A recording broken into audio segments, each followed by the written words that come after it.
Pero may nakalaya na ako. Ako na ang bahala sa'yo, ha? Iiwan muna kita sa center. Kakausapin na akong tao. Isang taong malaki ang utang sa akin. Sisingilin ko lang. Marcelo, nasasaktan ako! Ano akala mo? Pagkakatiwalaan pa rin kita pagkatapos mo ko ipakulong? Mamsi mo! Traitor ka! Mamsi, maawa ka sa akin. Ano yung drama sa mukha mo? Nabutan niya ako sa bahay.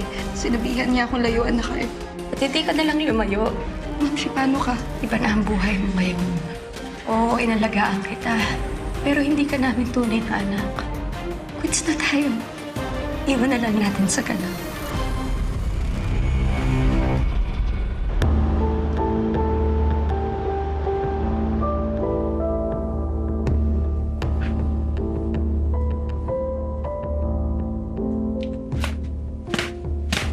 Ano ba? Ano nangyari? Anong ginawa mo kay baby, ha? Binugbog mo? Wala ka na talaga palalampasin, ha? Una, si Hillary. Sumunod si Kano, ha? Ngayon naman si baby! Paano mo nalaman?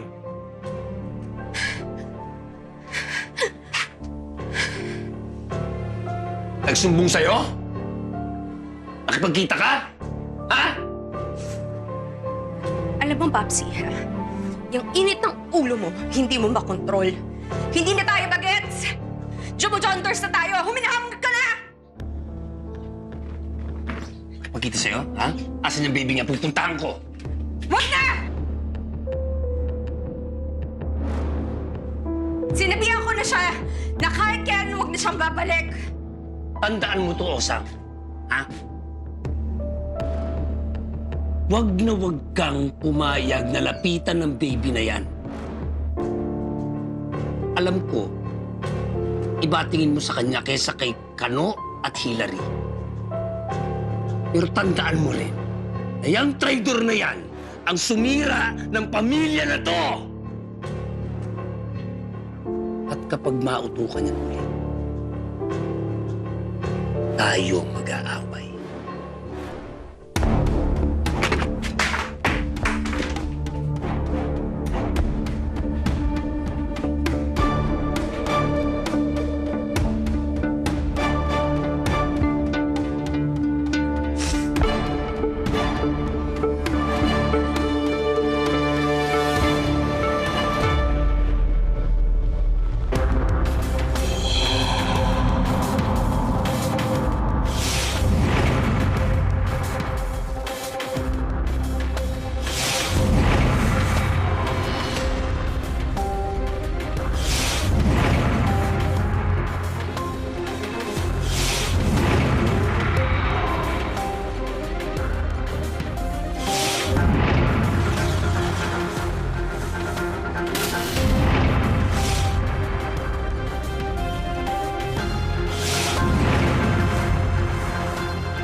Saan ka pupunta?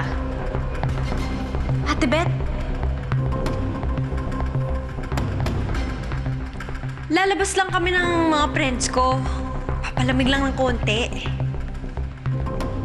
Yung pagtakas mo ng madaling araw, kagaya ngayon, nagpapalamig ka lang din ba?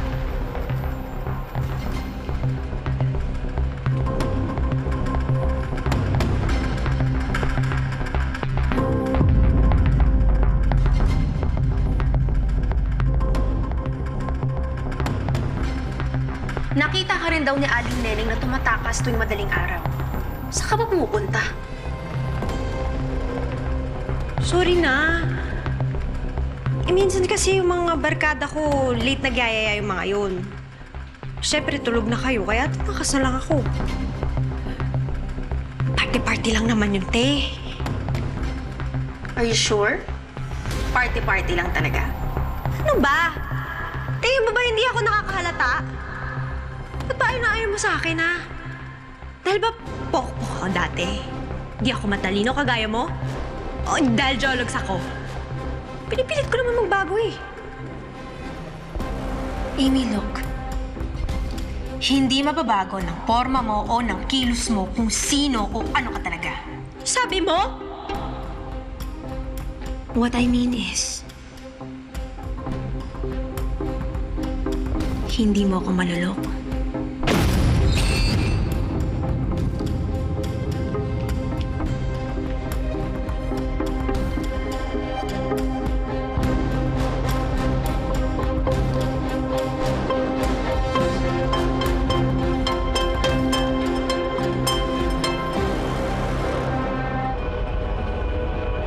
So yes, I guess we've covered all the agenda. Good job, guys. Diana, anong ginagawa mo dito? Why? Miyembro pa rin naman ako ng board na to, di ba? No, what I meant was, hindi ba nakasabbatical ka? Nag-decide ako na i-cut short ang leave ko. Ang sabi nga pala ng sekretary mo sa amin ni Vera, 2 p.m. ang meeting. Bakit na-move na 1 p.m. nang walang pasabi? Sinigurado mo ba na hindi ako maka-attend? What? Diana, you're being paranoid. Hindi. Lalo na nang malaman ko na nagbebenta ng shares ang La Madrid sa isang major partner. Ano, makikipag-merge tayo sa labas? Hindi ako papayag. Ano? Diana, hindi ako gagawa ng isang bagay na ikakasira ng kumpanya natin. At yung bago natin magiging partner, tutulungan nila tayo to expand.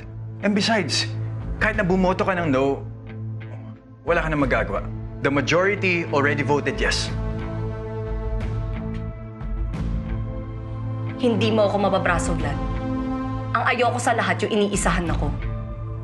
May boses pa rin ako sa kumpanyang to.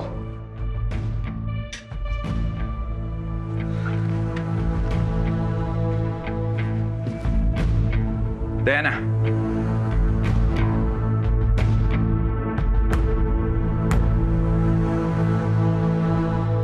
Clap, clap, clap. Bumalik ka na pala. Oo, Jacinta. Kaya tapos na rin ang pagmamanipula niyo ni Vlad sa board. Bakit ba? Kung magsalita ka parang walang karapatang magdesisyon ang anak ko. Eh, hindi ba after all, CEO na siya dito? Ikaw nga hindi na dapat sanang pumasok dito dahil hindi ka na namin kailangan dito. Oo nga pala, Miss Vera Alonzo. Hindi ba kailangan natin ng promo girl dun sa advertising department natin? You may want to consider Diana. Pagkatapos ng nalaman ko, Jacinta, sa tingin ko, dapat ako nandito. Sino ba yung bagong partner na La Madridland? Binigay ko na nga kay Vlad yung pagiging CEO. Ano pa bang gusto ninyo? Ang gusto namin, huwag ka nang magpakita dito. Umalis ka dito. Get out of our lives. Go. Out, out, out. Di pa tayo tapos, Diana. Baka naman nakakalimutan mo yung kapatid mong reporter. May sinampang kaso sa akin. At yung baby, palagay ko yun ang nagnakaw sa bahay namin. Anong kinalaman namin dun? Hindi namin kaano-ano yun. Ah, ganon? Eh, hindi ba kabyog din apelido nun? O, yung bago mong kapatid, yung Amy, nag-o-OJT pa dito. Palagay ko nga baka namang ginagawa niyo ng longga ang bahay ni Julius. Hoy! Hoy! Hoy! Hoy! Tigilan mo yung ate ko! Hawakan mo kami yung ate! Huwag ka makisali dito. Hindi nakita mo? Guard! Guard! Ka nito eh! Bakit mo binawal sa ate ko, ha? Ako harap mo! You feel? Tumigil ka na! Tumigil ka na! Hihingi ako ng tulong pag kailangan ko.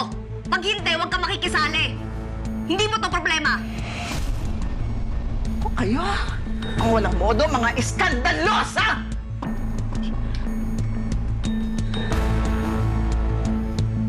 Okay na, kuya.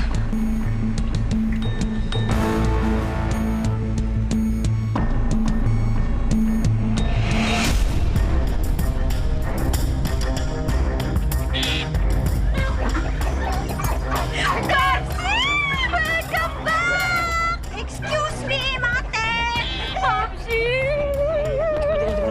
Sigurado ka ba wala nakasunod sa'yo? Wala! Sigurado, ha? Nakakinig ako sa mga bilin nyo.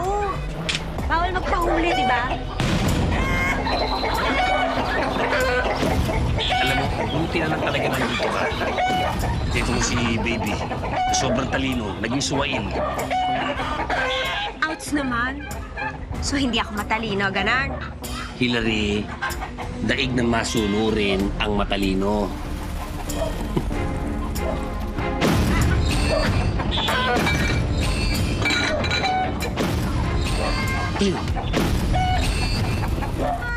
Itong mga papot, mga manok lang yun, oh. Sigurado ka, ha?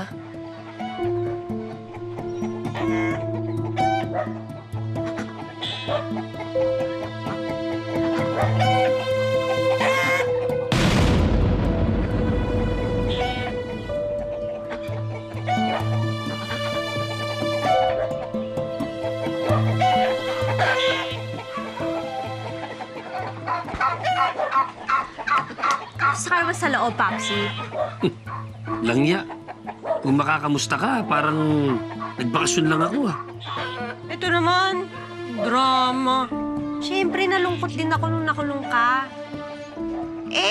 Hindi mo nga ako gustong makadalaw doon. Paano? Malamang, paano kung may makasunod sa'yo?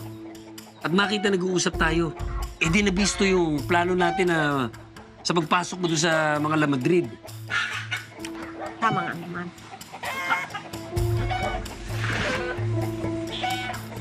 Dami to, ah.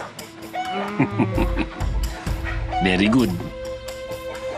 Naman, believe ka na sa akin yan, Papsi. Ako lang tumira yan. Isa. Matagal na akong bilib sa'yo. Ha? Kano to? 3 million lang naman, Papsi. Lang yan. Marunong ka na magbilang ngayon, ha? Very good, very good. Mababayaran na natin si boss. Ha? Baka naman binawasan mo to. Ay, grabe siya, oh. Hindi, Papsi. Ako pa. Kung naman kayo lolokohin. Kung gusto ko kayong lokohin, di sana tinakbo ko na yan. Ano man pwedeng makalambing dyan, Papsi? Ikaw naman babakas ka pa?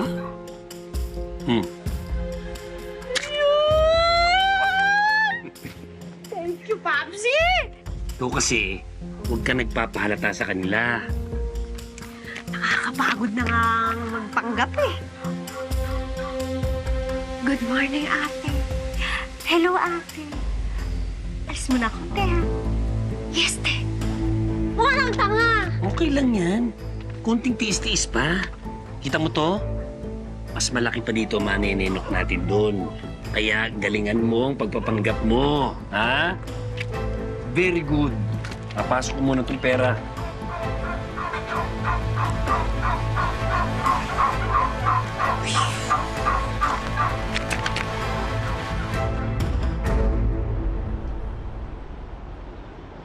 Balik po kayo, ha? Thank you, te.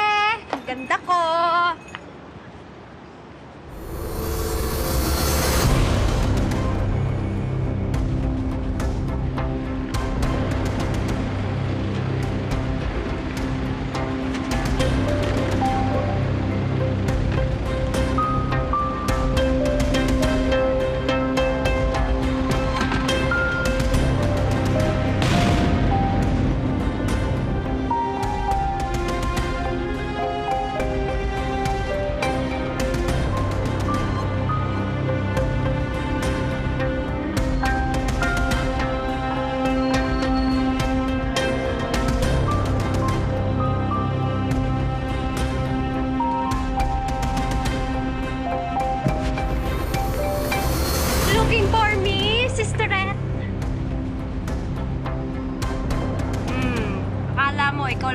sa sneakin na yan.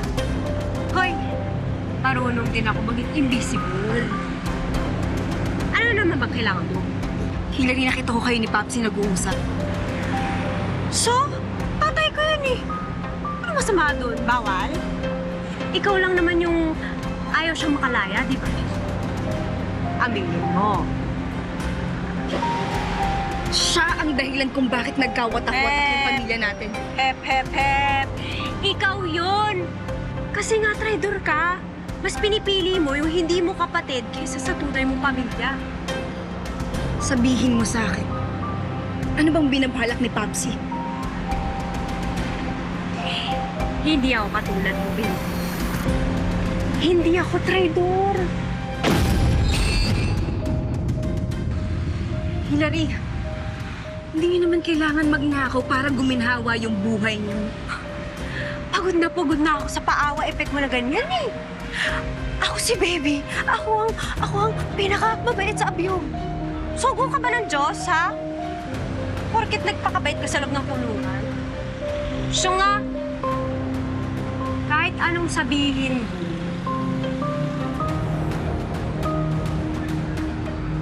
amoy magnanakaw ka pa rin. Baka nakalimutan mo na. Pero kami ni Ate Diana, kilala namin. Sino ka?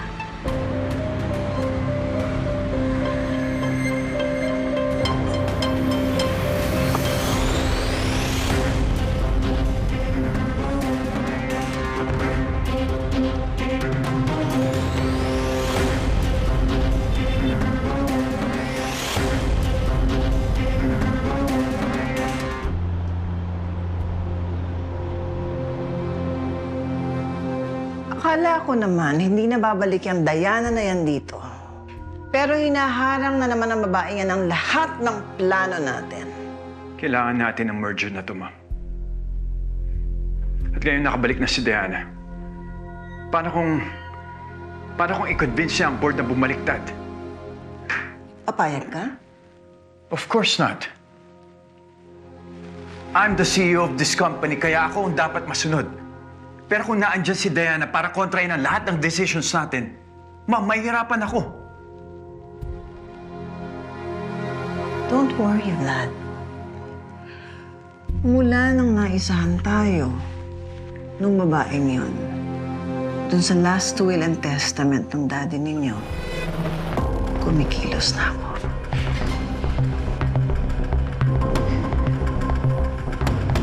Pinasisilip ko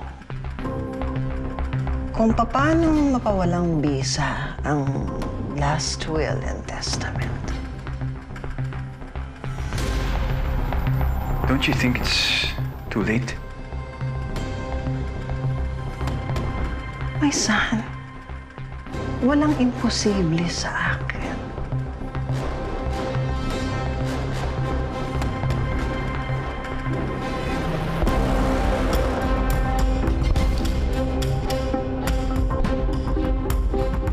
Yes, Panyero.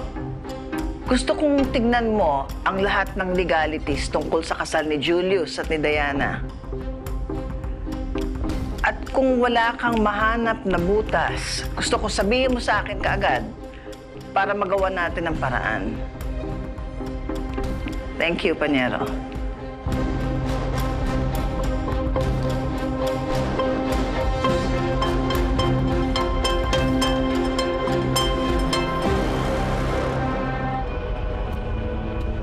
Oo. Nababayaran ko na si Bossing. Malinis. Sige na. Dadaling ko na sa inyo. Kala ko pa magbabagong buhay na tayo. Bakit? Sino ba may gusto magbagong buhay? Di ba ikaw lang? Saan mo nakuha ang pera?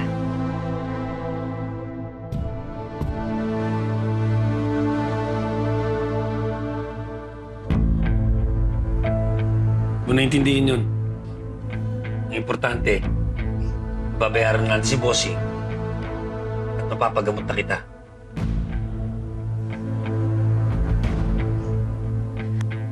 Tas ano? Kukulong ka ulit?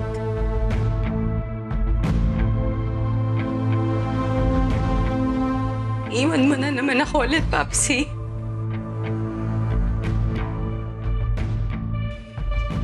Kulong lang naman ako dahil sa traidor na baby na yun eh. Hindi na mangyayari yun. Wala na siya. Akala ko kasi, paglabas mo ng kulungan, magiging tahimik na yung buhay natin. Ano gusto mong gawin ko? Ha? Alam mo naman na hindi na ako pwede maging pulis, di ba? Ano, mamamasukan ako ng driver? Karpintero? Hindi tayo yayaman doon. Tandaan mo, si Bossing ang dahilan kung paano ako nakalabas ng kulungan. Kaya may utang na loob ako. Ngayon, kung di tayo gagalaw at makakatimbog ng malaking pera, habang buhay tayo nakatali sa kanya. Tandaan mo yan.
Gawan mo ng paraan para magkita kami dalawa ni Diana. Baby, pwede ba tayo mag-usap? Matagal na kami nagdududa ni Ate Diana kung si Hillary ba talaga ang tunay na Rose. Hindi ko alam kung ano pinaplano niya, pero nag-uusap sila ni Paps. Mabibigyan mo ba ako ng ebidensya? I like this version of Amy Feist. Sana nga lang magtagal ka. Dahil tandaan mo, nasibak na namin yung unang Amy.